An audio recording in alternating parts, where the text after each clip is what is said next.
It's a mercy, really. She's just a washed-up old woman clinging to a name. Once she's gone, we can finally sell this crumbling mausoleum and build something that actually makes money." The voice, cold and sharp as shattered glass, sliced through the quiet of my own hallway.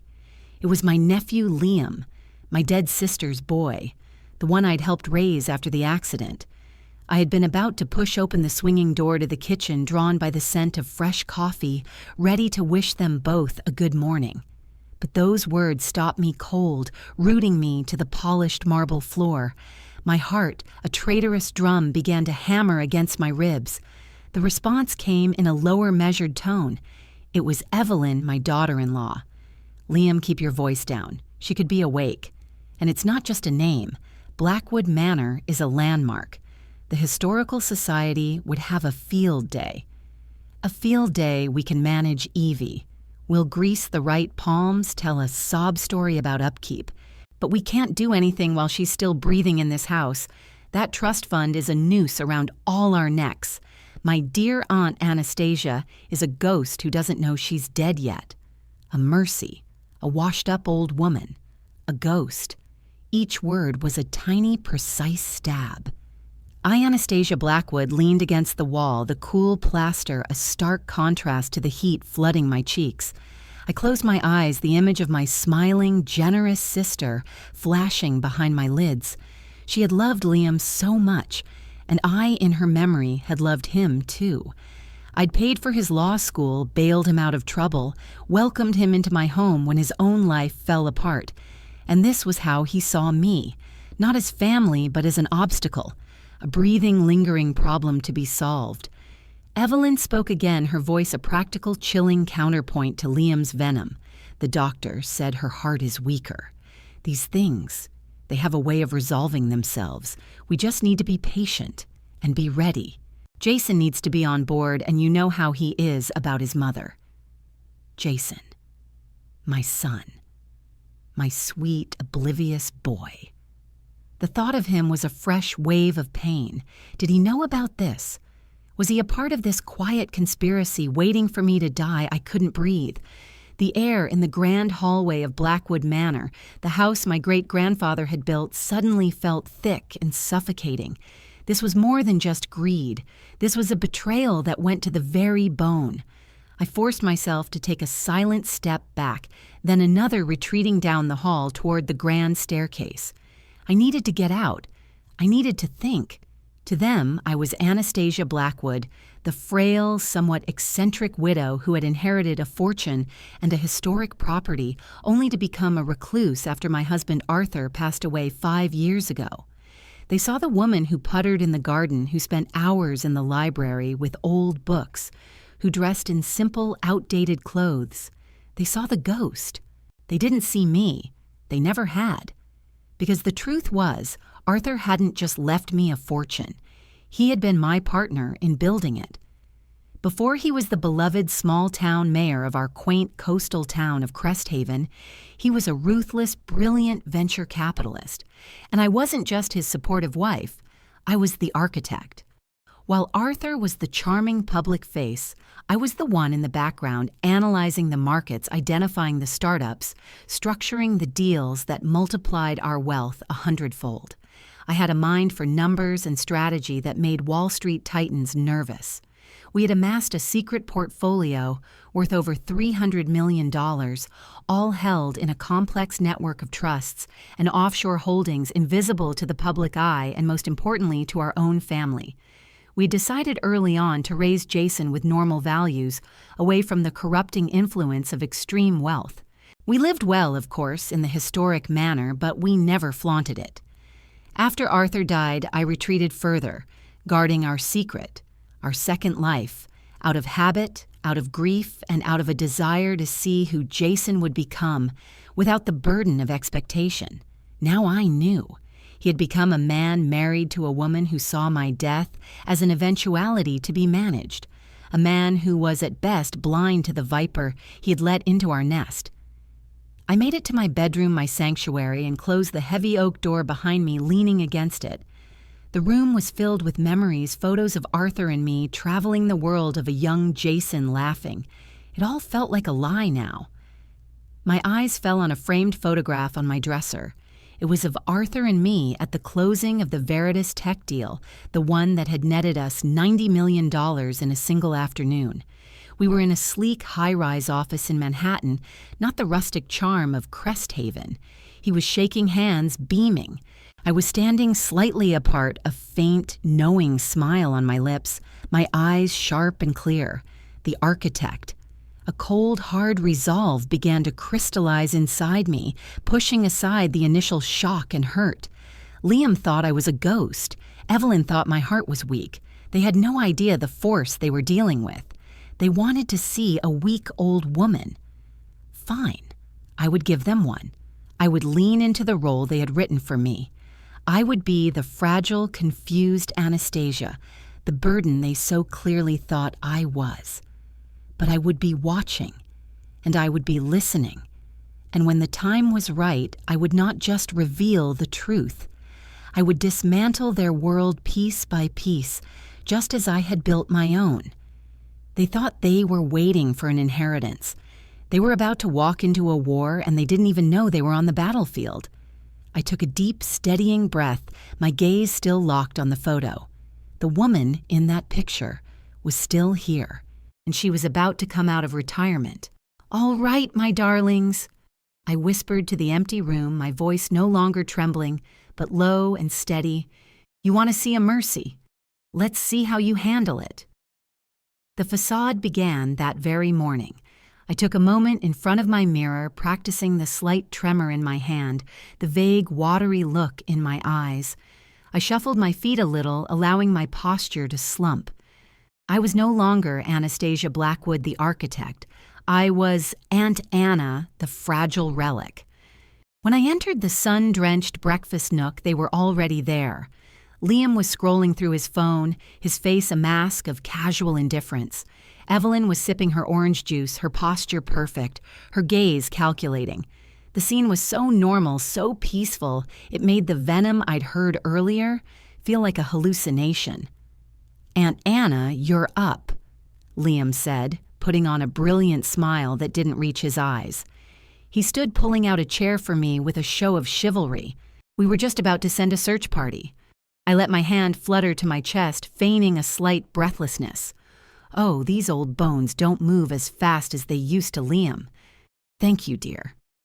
I lowered myself into the chair carefully, as if my spine were made of glass.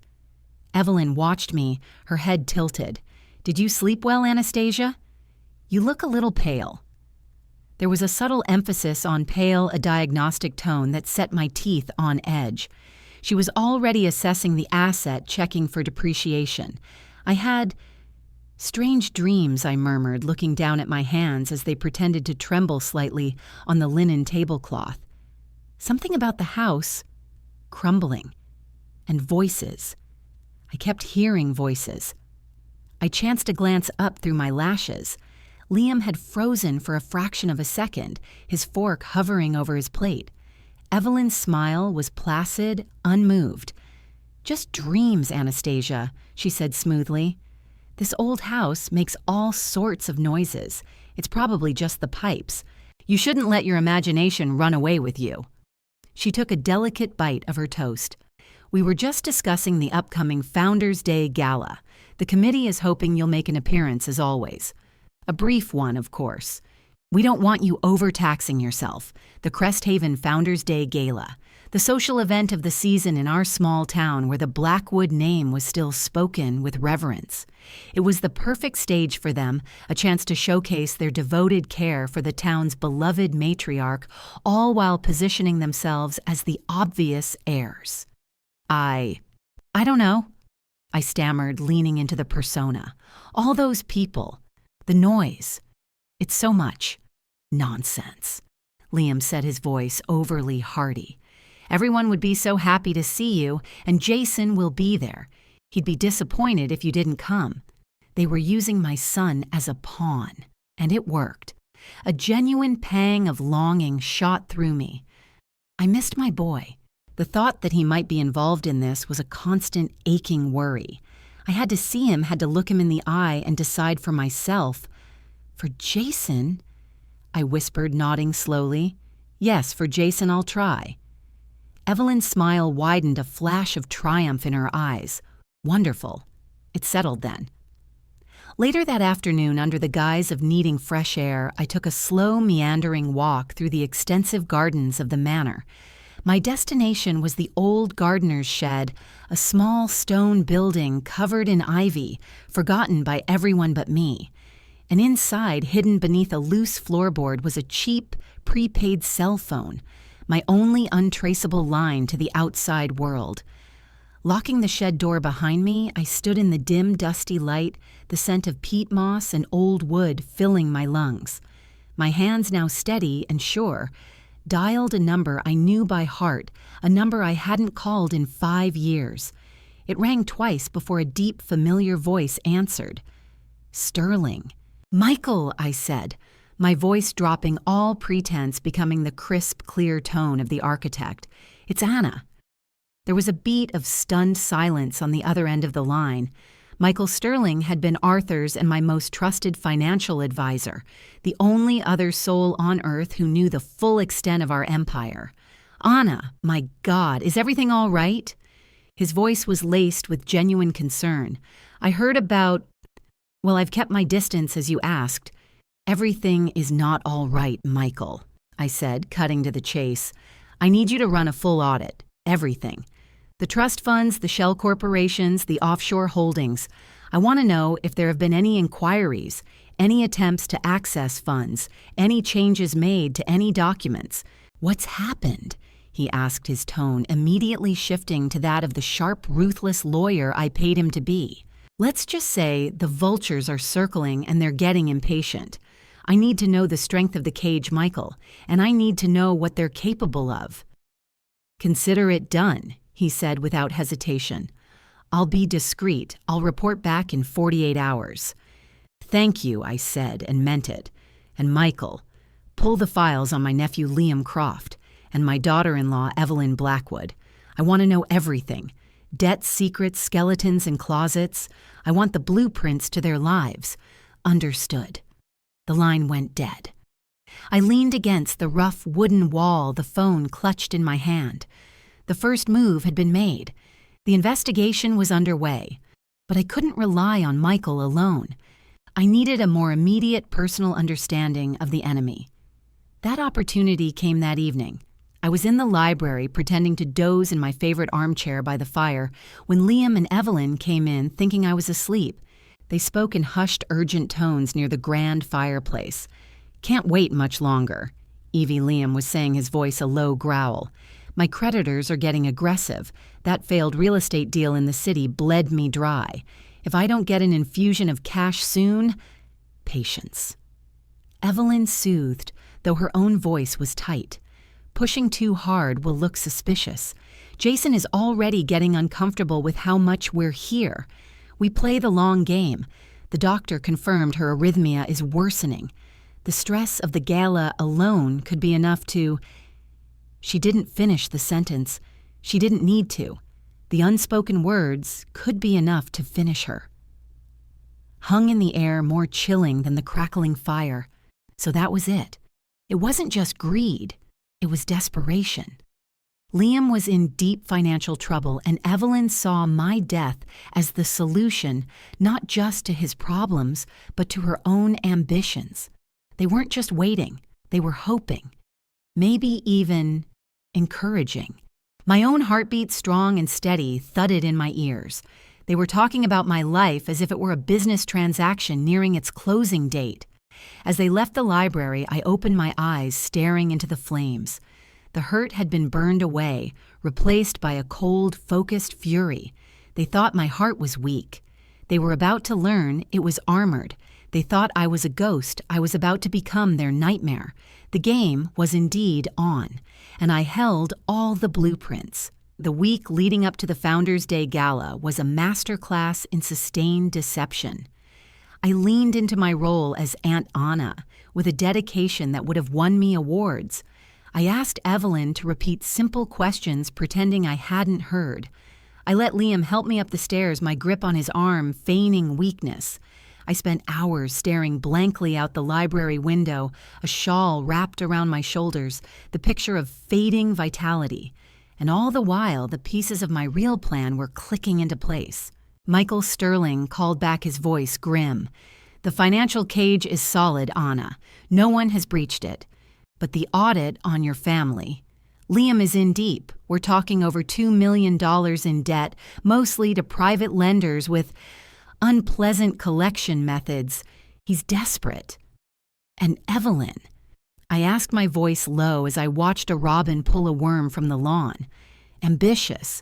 She comes from old money that's mostly reputation now. She's leveraged to the hilt, maintaining appearances. Her parents' estate is a facade. She sees the Blackwood fortune as her lifeboat. There's more. She's been having discreet lunches with a commercial developer from Boston. They've discussed the potential of the Blackwood Manor property contingent on a change of ownership. A cold satisfaction settled in my stomach. I had been right. This wasn't just about inheritance, it was a hostile takeover in the making. Thank you, Michael. Stand by. The night of the gala arrived. The grand ballroom of the Cresthaven Country Club was awash with light and the sound of a string quartet. The town's elite old families, new money, and everyone in between milled about in their finest. I arrived on the arm of Liam, with Evelyn floating serenely on my other side. Jason, my handsome, broad-shouldered son, met us at the entrance, his face lighting up with a genuine smile that made my heart ache. "Mom, you look beautiful," he said, bending to kiss my cheek. He was the only one who meant it.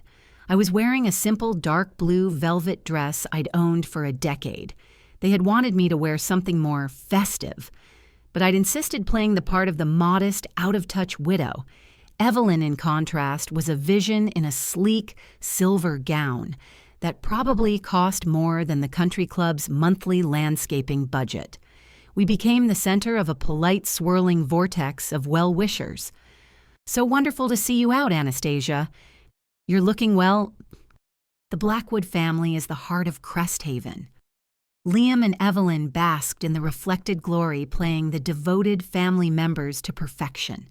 They guided me to our reserved table, fetching me a glass of water, adjusting my shawl. The performance was sickeningly good. Then, during the dessert course, the moment I had been waiting for arrived. Mayor Gibbons, a portly man who had always been slightly in awe of Arthur, tapped his microphone. "And now a tradition we all hold dear," he boomed. "The Blackwood family has been a cornerstone of Cresthaven since its founding. It is my great honor to invite Anastasia Blackwood to say a few words." Polite applause filled the room. All eyes turned to me. Liam squeezed my shoulder encouragingly. "Just a few words, Aunt Anna. You can do it." I gave him a vague, nervous smile and allowed him to help me to my feet. I shuffled toward the podium, leaning heavily on it as I reached it. I looked out at the sea of faces, letting the silence stretch just a moment too long, playing the confused old woman. I leaned into the microphone, my voice a frail, trembling whisper. "Thank you. Thank you all." I saw Evelyn give a slight satisfied nod from our table. This was going exactly as they had hoped, a brief, pitiable appearance that solidified their narrative. Then I straightened my shoulders. The subtle slump vanished from my posture. I lifted my head, and my eyes, which had been watery and vague, sharpened, scanning the crowd with the piercing focus I had once used to silence boardrooms. The tremor left my voice, replaced by a clear, resonant tone that carried to the very back of the ballroom. "I apologize for the theatrics." I began, a faint, cold smile touching my lips. But sometimes one must don a costume to see the truth clearly. A confused murmur rippled through the crowd. I saw Liam freeze his fork halfway to his mouth. Evelyn's placid smile had vanished, replaced by a look of stunned alarm. Jason was simply staring, his brow furrowed in confusion. For the past few months, I continued, my gaze sweeping over my family's table. I have been living in a play. A tragedy, one might say. I have been the feeble, fading matriarch, a burden to be managed, an obstacle to be removed. The murmuring grew louder. Mayor Gibbons looked nervously from me to my family. "My nephew Liam," I said, pinpointing him with my stare, "who I raised as my own, believes my continued existence is an inconvenience. He is drowning in $2 million of debt and sees my death as his salvation." Gasps now. Liam's face was a mask of pure horror. He looked like he wanted to sink through the floor. "And my daughter-in-law, Evelyn," I said, turning my gaze to her. She was white as the tablecloth. "She has been measuring the drapes at Blackwood Manor for a new owner. She's been in talks with a developer from Boston to turn my home, your town's history, into luxury condos the moment I am in the ground." The room was in an uproar. I held up a hand, and through some old magic of command, silence fell again. They thought I was a simple broken old woman. They discussed my weak heart as if it were a stock market prediction. I paused, letting the gravity of their betrayal sink in for everyone. They saw the widow of Mayor Arthur Blackwood. What they failed to understand is that before I was Arthur's wife, I was his partner, his equal. I leaned into the microphone, my voice dropping to a confidential yet utterly compelling register. "While Arthur was charming you all at town meetings, I was in New York and Zurich and Singapore, building the empire that has funded half the charitable foundations in this room. The Blackwood fortune wasn't just inherited, it was built. By me. They call me Anastasia Blackwood. In certain circles, they called me the architect." I let my eyes find Jason's. His expression was one of utter shock, but there was no guilt there, only confusion and a dawning realization. My son was innocent. The relief was so potent it nearly buckled my knees. The trust they are so eager to get their hands on, I concluded, my voice ringing with finality. It's a fortress they could never breach, and now they will never have to worry about its complexities again, because they are no longer in my will. I didn't wait for a response. I didn't look at Liam's ashen face or Evelyn's look of sheer, undiluted hatred. I simply turned and walked away from the podium, my head high, my back straight, every inch the architect returned from exile. The ballroom erupted into chaotic sound behind me, shouts, questions, gasps of disbelief. I walked straight out the main doors into the cool night air, not stopping until I was standing under the stars. The first battle was over. I had exposed them, humiliated them, and stripped them of their future in front of the entire town. But as I stood there, the adrenaline fading, I knew the war was just beginning. I had publicly declared them enemies, and cornered, desperate animals are the most dangerous kind. The silence outside the country club was a stark contrast to the chaos I'd left in my wake. I stood on the grand steps, the cool night air a balm on my heated skin. I didn't look back. I didn't need to. The image of Liam's horrified face and Evelyn's mask of fury was etched into my memory. The deed was done. I heard the heavy doors swing open behind me. I didn't turn expecting a tirade, a plea, or a threat from one of them. "Mom, it was Jason." His voice was quiet, laced with a confusion that cut deeper than any anger could have. I turned slowly. He stood there, his tuxedo looking suddenly too tight, his hands shoved in his pockets. The gala's lights silhouetted him, but I could see the hurt in his eyes. All of that. He began gesturing weakly back toward the doors. "What they said? What you said? Is any of it true?" Every word I said, my voice soft but firm. The architect was receding and the mother was taking her place. I heard them, Jason, in our kitchen. They were discussing my death as a mercy and a financial opportunity. He flinched as if I'd struck him. "And you, this architect. All those business trips with Dad. You weren't just accompanying him, I was the reason for most of them," I said. I took a step toward him, my heart in my throat. "Your father was the face, the charisma.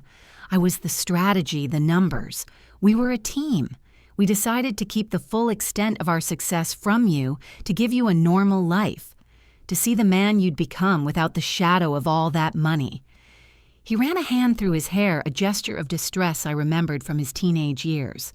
"So my whole life, this idea I had of you and Dad, it was a lie, no," I said fiercely, closing the distance between us and taking his hands. They were cold. The love was never a lie. The family we built was never a lie. The money was just a detail we omitted to protect you. Can you understand that he looked down at our joined hands, then back at my face, searching for the woman he knew in the eyes of the stranger I had just revealed myself to be? "I don't know what to understand," he whispered. "Liam, Evelyn, God, Mom. They live in our house, they ate at our table, and they were just waiting for you to die." Desperation makes people monstrous, Jason. Liam's debts are catastrophic. Evelyn's family is bankrupt. They saw me as the solution. The doors burst open again and Liam stormed out, his face a thundercloud. Evelyn followed, her composure shattered, her eyes red-rimmed and blazing. "You ruinous old bitch." Liam spat, his voice trembling with rage. "You humiliated us. You've destroyed me. You destroyed yourself, Liam," I said, my voice calm. I just turned on the lights so everyone could see the wreckage. Evelyn stepped forward, her silver gown seeming to mock the venom in her tone. "You think you've won? You've made a powerful enemy, Anastasia. We will contest that will. We'll drag your name, Arthur's name, through the mud. We'll tell everyone you're senile, that this architect fantasy is the rambling of a diseased mind." It was Jason who moved then. He stepped in front of me, placing his body between me and them. His broad shoulders, which I still thought of as my little boy's, were set in a hard line. "You will not speak to my mother that way," he said, his voice low and dangerous. "You will not threaten her. You will not set foot in her house again. Do you understand me?" The shift was seismic. Liam and Evelyn stared at him, stunned by this defiance. They had counted on his good nature, his aversion to conflict. They had not counted on his loyalty. "Jason, be reasonable." Evelyn pleaded, trying to regain her footing. "She's turned you against us. We're your family." "No, Jason," said, his voice cracking with emotion. "You are people who were planning my mother's death for profit. You are nothing to me. Get off this property before I have you removed." The finality in his tone was unmistakable. For a long moment they just stood there, two figures stripped of their masks and their future shivering in the night air. Then, with a last hate-filled glare, Liam turned and stalked toward the parking lot. Evelyn, after a moment of sheer impotent fury, followed. The silence returned heavier now. Jason's shoulders slumped. He turned to me, and the anger had drained from his face, leaving only a profound sadness. "Come on, Mom," he said softly, offering me his arm. "Let's go home." And in that moment, I knew I hadn't just gained an ally. I had my son back, the real one, the one who, when push came to shove, stood for what was right. As we drove away from the country club, the town of Cresthaven, buzzing with the scandal we left behind, I knew the battle was far from over. I had exposed the snakes, but I hadn't cut off their heads. They were wounded, cornered, and now they had nothing left to lose. The war for Blackwood Manor was just beginning, but for the first time in years, I wasn't facing it alone. The drive back to Blackwood Manor was shrouded in a heavy, reflective silence. Jason kept his eyes on the road, his knuckles white on the steering wheel.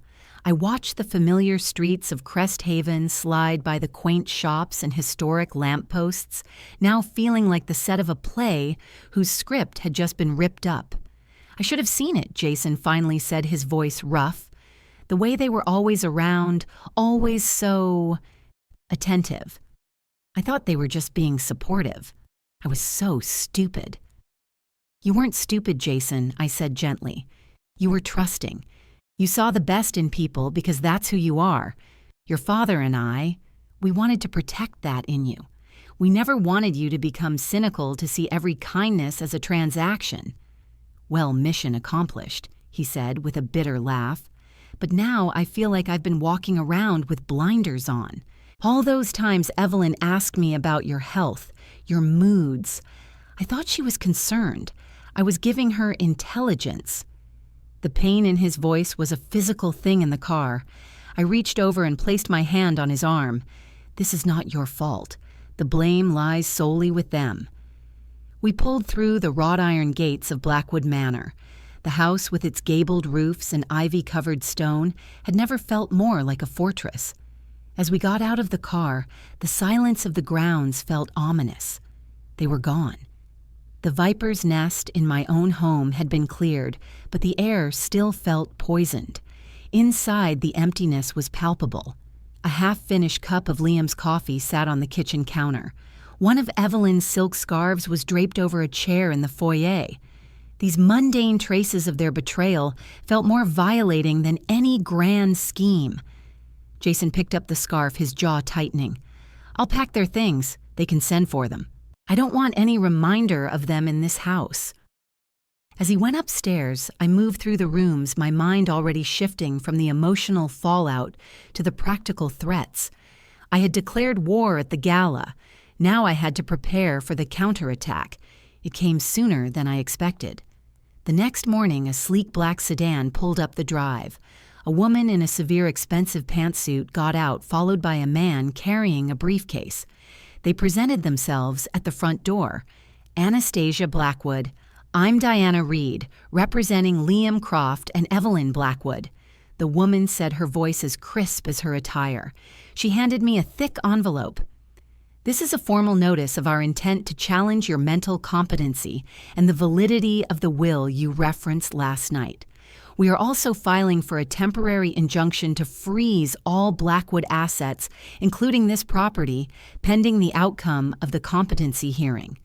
My blood ran cold, but my face remained a placid mask. This was their opening move.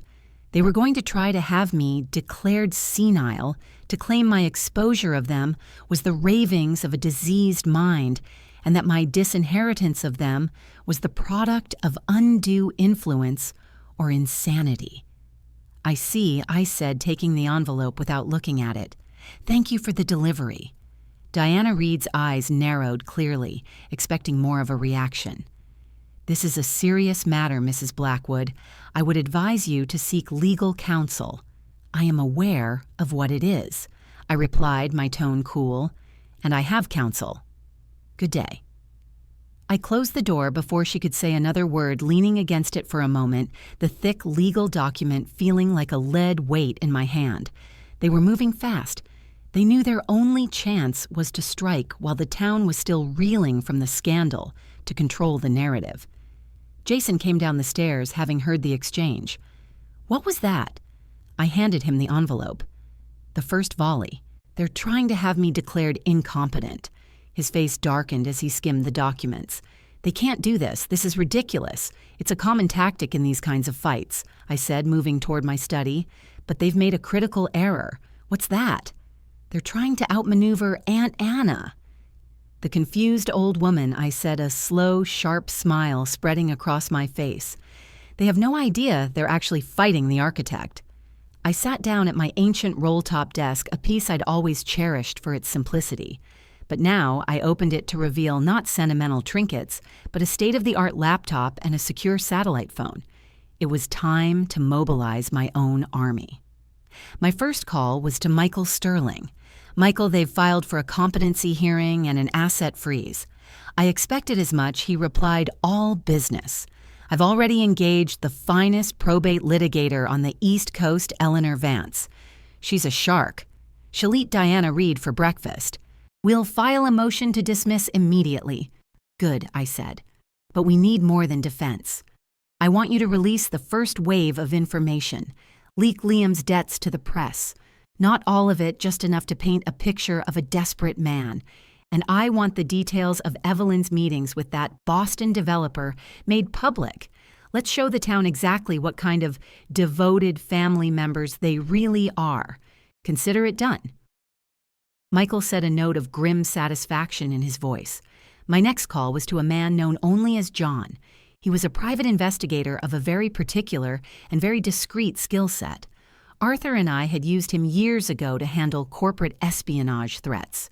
John, I need you on my nephew Liam Croft and my daughter-in-law Evelyn Blackwood. 24/7 surveillance. I want to know every move they make, everyone they meet. I especially want to know if they make contact with any of my staff, my doctors, or anyone who might be persuaded to testify against my mental state. Understood, Ms. Blackwood, his gravelly voice answered. I'll have a team in place within the hour. I hung up and looked at Jason, who was watching me with a mixture of awe and apprehension. You're really her, aren't you? He said quietly. The architect. I never stopped being her, Jason. I said, my gaze softening. I just went underground for a while. But now I'm fighting for our home, for our family, and I need to know you're with me. He walked over and put his hands on my shoulders, looking me squarely in the eyes. I'm with you, Mom. All the way. He gestured to the laptop and the phone. What's our next move? I smiled. It was a cold, calculated expression. Now we let them think they've got us on the ropes. We let them get overconfident. And while they're busy trying to prove I'm a feeble old woman, we're going to be building a case that will not just defeat them, but destroy them. This isn't just about winning a legal battle, Jason. This is about ensuring they never dare to threaten this family again. The siege of Blackwood Manor had begun, but inside the walls we were not cowering. We were preparing for a war of annihilation. The following week was a silent, tense game of chess played out in legal filings and whispered town gossip. Just as Michael had promised, our lawyer, Eleanor Vance, eviscerated Diana Reed's initial motions, labeling them a transparent and predatory attempt to exploit a vulnerable senior. The judge, a no-nonsense woman named Isabella Rossi, denied the temporary asset freeze, citing a lack of immediate evidence. It was a critical first victory, but the larger war over my competency still loomed. Meanwhile, the leaks Michael orchestrated began to do their work. The Crest Haven Chronicle. Our small-town paper ran a cautiously worded piece about financial troubles plaguing one of the town's most prominent families. It didn't name Liam directly, but everyone knew. I saw the shift in the grocery store at the post office. The sympathetic glances I'd received after the gala were now hardening into something else judgment and a healthy dose of schadenfreude directed at Liam and Evelyn. They were becoming pariahs. Jason had moved back into the manor, a solid protective presence that eased the echoing silence. He spent his days on the phone with his own business, but his evenings were spent with me learning. I showed him the real books, the hidden portfolios, the global map of our holdings. He was a quick study, his mind so like his father's, grasping the complex structures with a focus that filled me with pride. It's not just the money, is it, Mom? He asked one evening, looking over a spreadsheet detailing our philanthropic trusts. It's the control, the ability to build something or protect it. Exactly, I said, feeling a profound sense of relief. He understood. Money is just a tool. In the wrong hands, it's a weapon. In the right ones, it's a shield.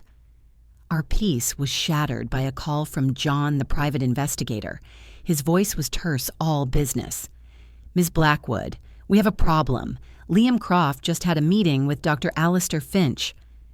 The name sent a chill down my spine.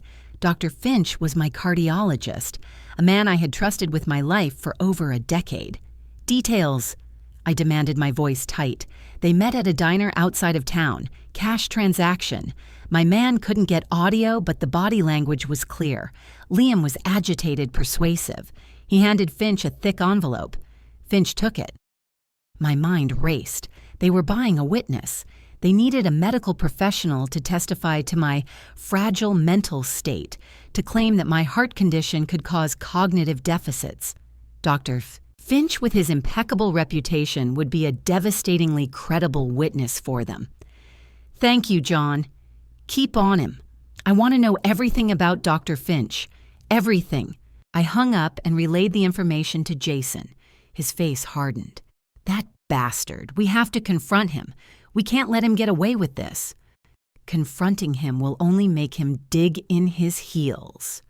I said, my mind already working through the angles. No, we need to understand his pressure point. Everyone has one. I placed another call to Michael Sterling. Alistair Finch, my cardiologist. He just took a bribe from Liam. I need you to find out why a respected doctor would risk his entire career. Debts, gambling, a mistress. There has to be a reason. I'm on it, Michael said, his tone grim. The next 48 hours were agony waiting in the eye of the storm. The competency hearing date was set, and the pressure was mounting. Then Michael called back, and the news was not what I expected. It's not debt Anna. It's his son. His youngest, Ben. He was involved in a hit-and-run 6 months ago. A college student was seriously injured. No witnesses, but the Finch family car had front-end damage consistent with the accident. The case went cold. Until now, Liam didn't just offer him money. He implied he had evidence that could place Ben at the scene. He's blackmailing him. A cold fury settled in my gut. This was even lower than I had imagined. They weren't just exploiting greed. They were exploiting a father's love, his desperation to protect his child. This changes things. I set a new plan forming. We don't need to destroy Dr. Finch. We need to liberate him. The following day, I called Dr. Finch's office. I used my frail Aunt Anna voice telling his receptionist I was experiencing palpitations and needed to see him urgently. An hour later, I was in his examination room, Jason waiting nervously in the lobby. Dr. Finch came in, his demeanor professional, but I could see the shadows under his eyes, the tension in his shoulders. Anastasia, your EKG from the hospital last week was stable. He began avoiding my gaze as he looked at my chart. But with your history, we should... Alistair, I interrupted, my voice dropping, the tremble becoming the clear, firm tone of the architect. He looked up, startled. I know about Liam. I know about the envelope, and I know about Ben. The color drained from his face. He stumbled back a step, grabbing the edge of the counter for support. I don't know what you're...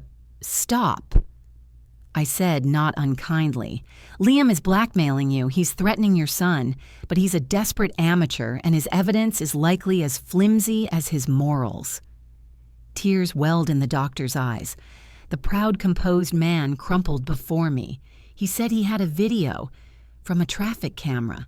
He said he'd send it to the police. Ben's life would be over. Listen to me, I said, leaning forward. I can make this go away.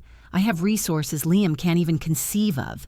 I will ensure that whatever evidence he has disappears and that the true investigation is handled with discretion. Your son will be safe. He looked at me, a flicker of hope amidst the despair. Why would you do that after what I've agreed to do? Because this isn't about you, I said. This is about me, and I need you to do something for me in return. Anything, he whispered, his professional facade completely gone. At the competency hearing, you will testify, but you will not testify for Liam. You will testify for me. You will tell the court that I am of sound mind, that my cardiovascular health is managed, and that there is no medical basis for the claims against me. You will also state under oath that Liam Croft attempted to coerce you into giving false testimony by threatening your family. He swallowed hard, nodding slowly. Yes, of course. Thank you, Anastasia. I'm so sorry. Save your apologies for the witness stand, Alistair, I said, standing up. Just be ready. I walked out of his office, my heart pounding, but this time with triumph, not fear. I had not only neutralized their star witness, I had turned him into my own. Jason stood as I approached. Well, I just recruited a new ally, I said, taking his arm. Let's go home. We have a hearing to prepare for. But as we drove, my phone buzzed. It was John. Ms. Blackwood, we may have another problem. Evelyn Blackwood just took a meeting with a man named Silas Vane. The name meant nothing to me. Who is he? There's no easy way to say this, John said, his voice grave. He's a known arsonist for hire, specializes in historic properties, makes them look like electrical fires. The blood in my veins turned to ice. They weren't just trying to take the manor through the courts anymore. If they couldn't have it, they were prepared to destroy it, and me with it. The game had just turned deadly. Silas Vane.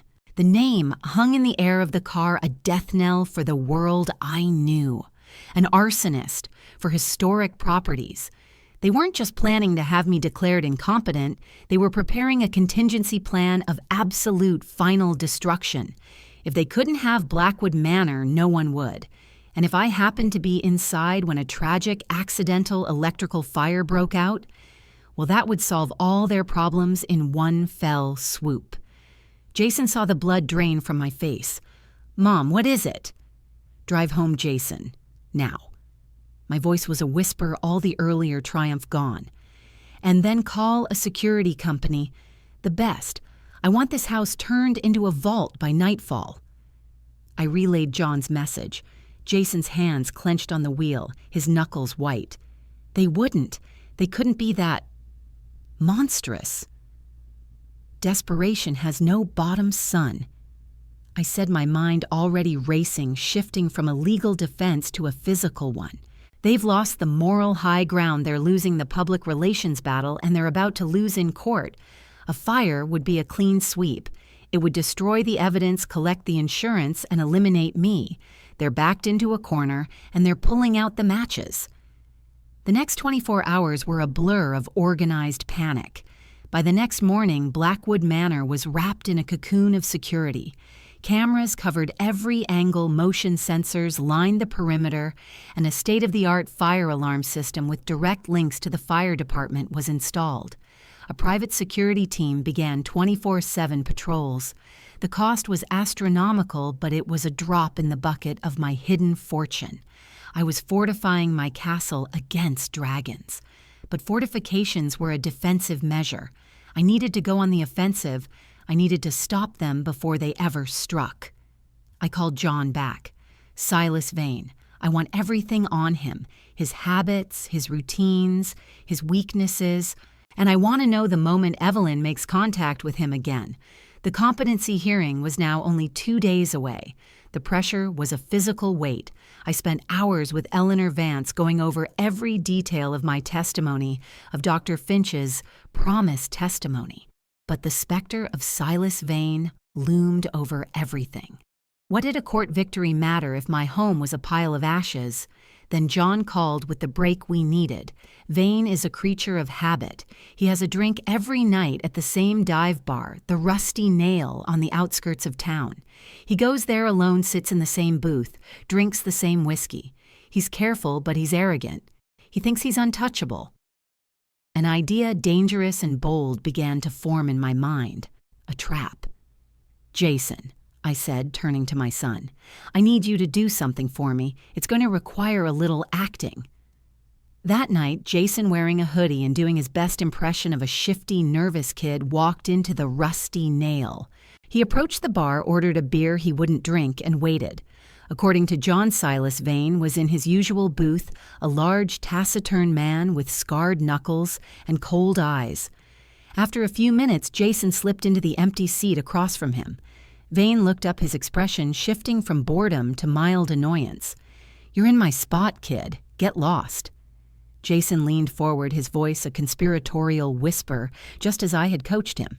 "Mr. Vane, I have a message from the Blackwood job." Vane's eyes narrowed instantly. "I don't know what you're talking about." "Sure you don't," Jason said, playing the part of the errand boy perfectly. "Look, the lady is getting cold feet. She says the security at the house is too tight now. She wants to call it off. She told me to give you this for your time." Jason slid a thick envelope of cash across the table. It was $5,000 in used bills. Vane stared at the envelope, then back at Jason. Greed and pride warred on his face. He didn't like being told a job was too hard for him. "Cold feet, huh?" he grunted, not touching the money. Tell your lady that security systems don't mean shit to a determined professional. A little accelerant in the right place, like the old wiring in the library walls. It's untraceable. It's why she came to me in the first place. My heart hammered in my chest, listening to the live audio feed from the tiny recorder in Jason's pocket. We had him. He had just admitted to the plan and his method on tape. Jason played his part beautifully.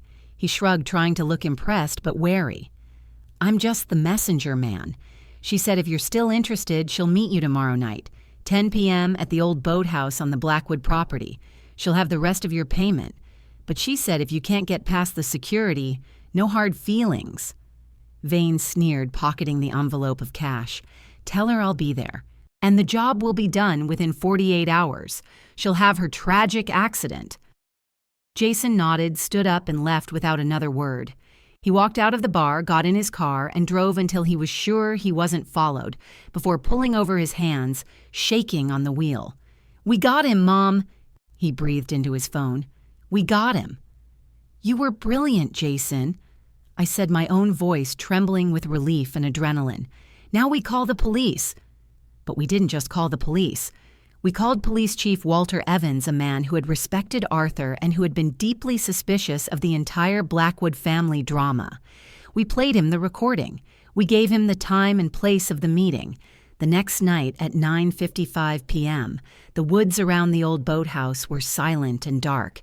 Hidden in the shadows were Chief Evans and half a dozen of his best officers. Jason and I watched from the security room inside the Manor the live feed from a hidden camera at the boathouse displayed on a monitor. At 10:02 p.m., Evelyn appeared, a nervous silhouette clutching her purse, undoubtedly containing a down payment for my murder. She paced, checking her watch. At 10:05 p.m., Silas Vane emerged from the trees, a duffel bag in his hand, undoubtedly containing the tools of his trade. We watched, breath held, as they met. We saw Evelyn hand him an envelope. We saw him take it, then gesture toward the Manor, explaining his plan. That's when Chief Evans turned on the floodlights. "Freeze, police, hands in the air." The screen showed a perfect tableau of shock and horror. Evelyn's face was a mask of sheer terror. Vane dropped his duffel bag and raised his hands slowly, a professional knowing when he was beat. They were arrested on the spot. Solicitation for arson, conspiracy to commit murder. The charges were severe and undeniable. An hour later, as Jason and I sat in the living room sipping tea, we didn't taste Chief Evans came to the door. "It's done, Anastasia," he said, his face grim. "They're both in custody. We have the recording, we have the money on them, and we have Vane's duffel bag full of incendiary materials. They're not going to see the outside of a prison for a very, very long time." I thanked him, my body feeling both heavy and weightless. The immediate physical threat was over. The next morning, as the sun rose over a manor that was still standing, my phone rang. It was Liam. His voice was a broken, hysterical sob. "Aunt Anna, please, you have to help. They've arrested Evelyn. They're saying terrible things. You have to tell them it's a misunderstanding." I let him beg for a moment, letting the sheer, unadulterated panic in his voice wash over me. Then I spoke, my voice calm and utterly devoid of mercy. "A misunderstanding, Liam, like the one where you and your wife hired a man to burn down my home with me in it." There was a choked silence on the other end of the line. "You have until noon to get out of Cresthaven, Liam." I continued, my tone frigid. "If you're still in this town by then, I will release every piece of financial dirt I have on you to every creditor you owe, and to the district attorney. You will be buried in lawsuits and possibly criminal fraud charges. Your choice. Run and never come back." I hung up without waiting for a reply. The dragons were slain. The siege was over. But as I looked out at the calm, peaceful morning, I knew one battle remained. The courtroom. Today was the competency hearing, and I was going to walk in there not as a defendant, but as a victor. The Cresthaven County Courthouse was a monument to stern New England gravitas, all granite and polished wood. But today it felt like a theater. The buzz in the hallway was palpable, a mixture of morbid curiosity and barely contained excitement. The town was about to witness the final act of the Blackwood family drama. I stood before the floor-length mirror in my bedroom that morning. I did not choose a frail dark dress. Instead, I selected a tailored dove gray suit I hadn't worn in years, its lines sharp and authoritative. I fastened a simple pearl necklace, Arthur's first major gift to me, a token from a time of building, not mourning. I applied a subtle touch of lipstick and swept my hair into a sleek chignon. The woman staring back was not Aunt Anna. She was Anastasia Blackwood, the architect. Jason watched me, a proud smile touching his lips.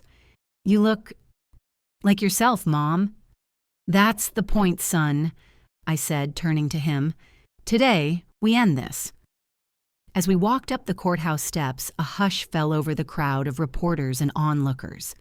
Cameras clicked. I didn't shrink from them.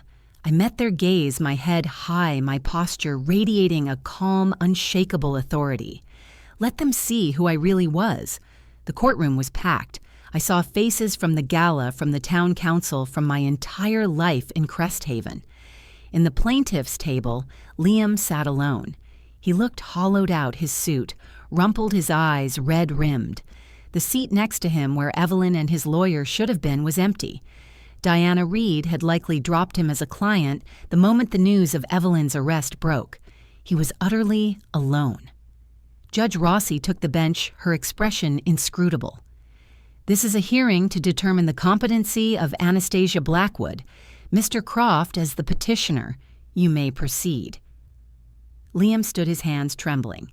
He had no lawyer, no witnesses, no plan. He was a ghost of the arrogant man I'd overheard in my kitchen. "Your Honor," he began, his voice cracking. I withdraw the petition. I no longer wish to pursue this matter." A collective gasp rippled through the courtroom. Judge Rossi raised an eyebrow. "Mr. Croft, you cannot simply withdraw a serious allegation like this. The court has been convened.